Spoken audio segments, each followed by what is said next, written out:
What's going on, guys, and welcome back to another video. So we got some major things that we need to go over in today's video because some things happened last night and into this morning that are really going to impact us here in the United States. From what we know, there's a lot of discussions happening amongst Congress. And so finally, they passed a certain bill. I will address what's going on there because this $280 billion CHIPS and Science bill that was passed last night, this is huge. But we also got reports from Senator Joe Manchin and Senate Majority Leader Chuck Schumer that they have agreed on a $369 billion tax, energy, and climate bill, which is actually being thrown in to the mix of a over $700 billion bill that, according to the Biden administration, they're calling this the Inflation Reduction Act. So we're going to see what happens there. And perhaps the biggest news that came out this morning is that the U.S. GDP decreased another 0.9%, which means we have had 2 consecutive quarters of negative growth, which is the technical definition of a recession. So let's talk about all that stuff because, again, what does this mean to us here in the United States? Well, all I ask is if you can spend just 2 seconds, go ahead, hit that like button, consider subscribing, and let's get started. First, a recession was something that people saw coming. Many economists believed we would be in a recession, and most questioned whether or not the Biden administration was actually telling us the truth, or were they spending the past couple weeks trying to redefine what a recession actually is. And that's what most people thought. Well, we now know we are in a recession, but most economists believe that we're still a long ways away from the bottom. I want to explain why in just a minute. But what's going to happen later on today? First, we're going to see 2 things. We're going to see the Treasury Secretary Janet Yellen come out and speak.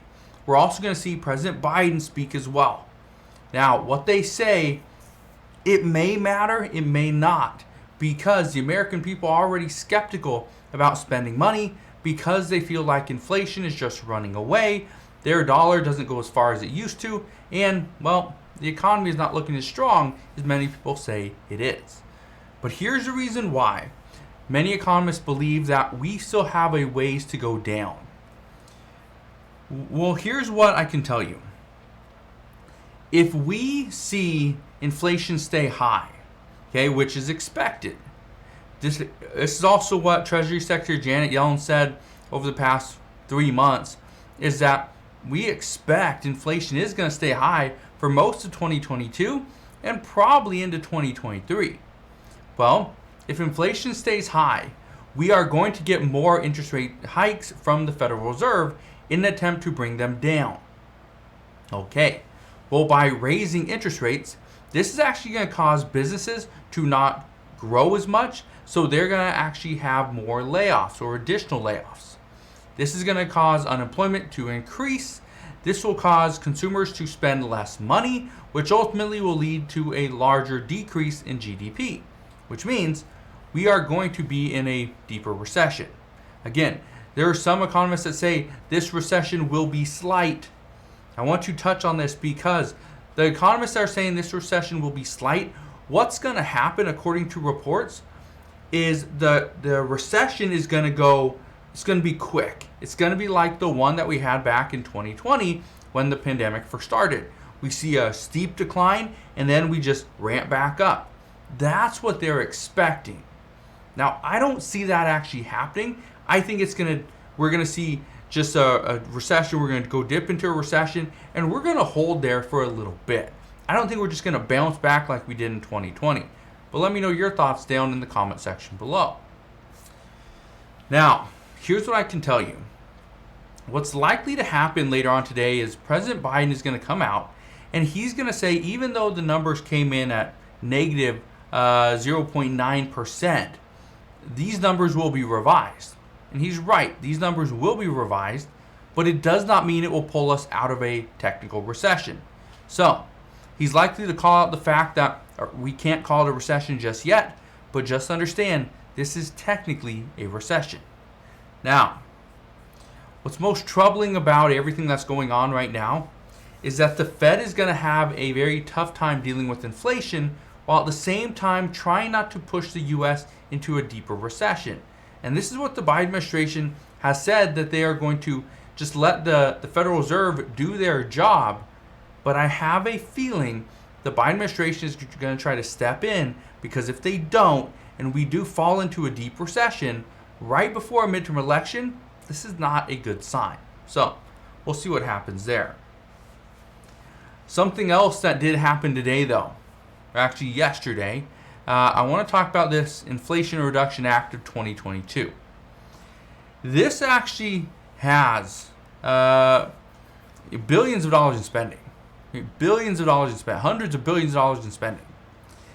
This is a different bill than the $280 billion CHIPS and Science bill.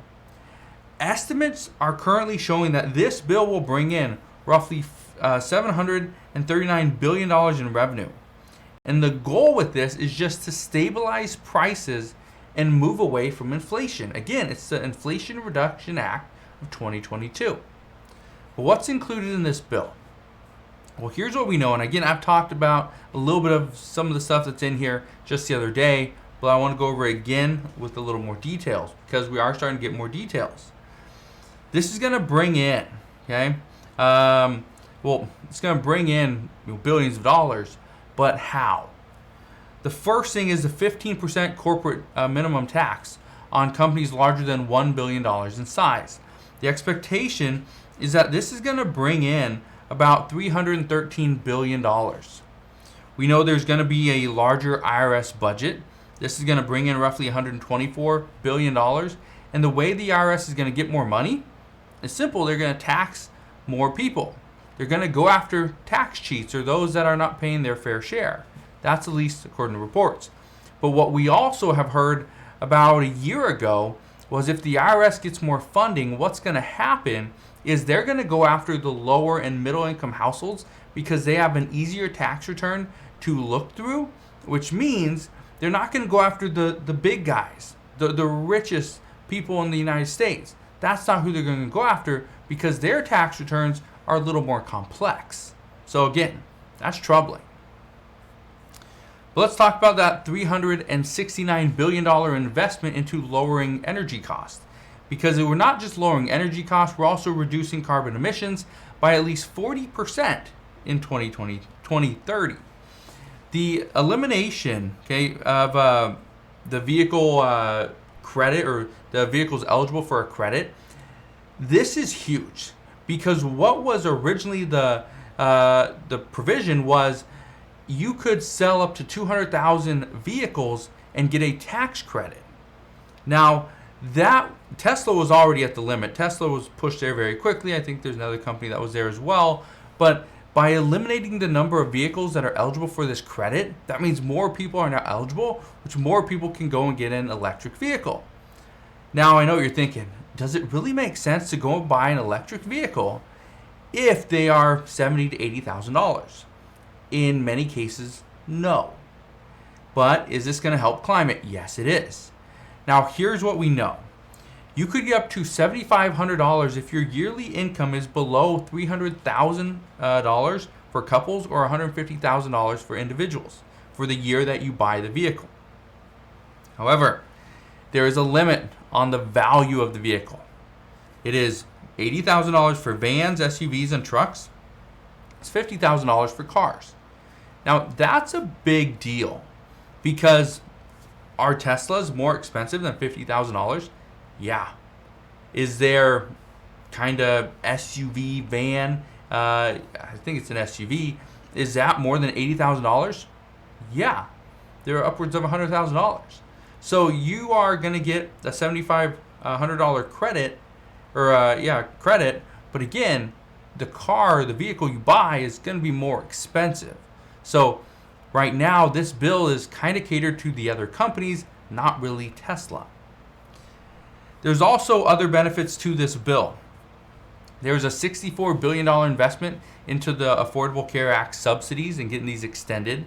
What we know is that Congress must do something quickly, because there will be letters going out to people that are actually getting this Affordable Care Act, the ACAs. there will be these letters going out saying that, hey, your premiums are going to go up as of January 1st. And having these letters go out right before the midterm elections is a horrible look. So according to reports, Democrats are trying to get this done as quickly as possible, and the goal is to have this passed in the early to middle part of September. We also know Medicare is going to be allowed to negotiate prices as well. This is going to save them about $288 billion. The big news here is that there's also a cap of $2,000, out-of-pocket expenses of $2,000. So this is going to save people a lot of money. And the good news is it could be coming very soon.